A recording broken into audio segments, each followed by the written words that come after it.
Hi everyone, Lychee here, and it is May, and May is Emerald, and the eyeshadow that I have is actually a deeper green than it looks on camera.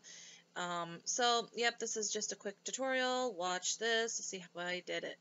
And starting off with my face already prepped with a foundation, I'm going to be putting a very light, not a nude like I have been, but a very light eyeshadow under my brow bone.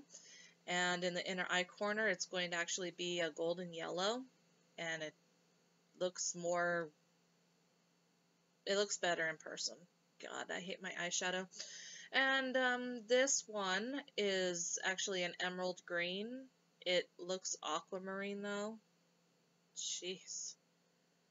Ugh, bad lighting. Okay, and I'm accenting it with a deeper green, like a forest green.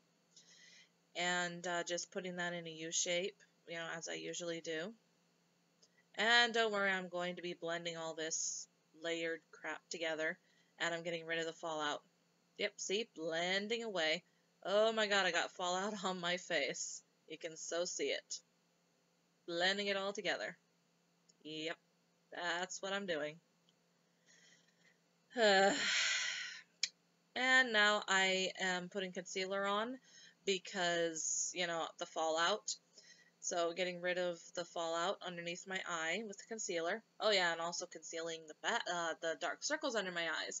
And I'm putting it all together with a translucent powder that I've been using from Revlon.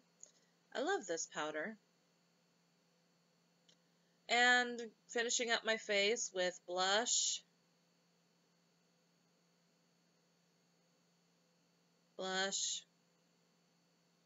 Highlight. For a glossy glow. Although I don't want to look like a disco ball.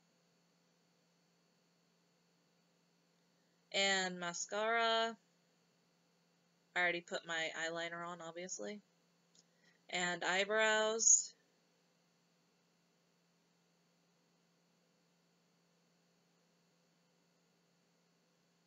Awkward silence.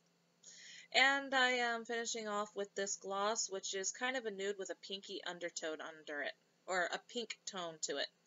And this is the final look for May! Oh my god, May. This is the final look for May, which is emerald. Birthstone is emerald. Lucky you, because I love green. And so, more awkward posing, and that's the end of my video. So, stay safe, and I'll see you in my next video. Goodbye!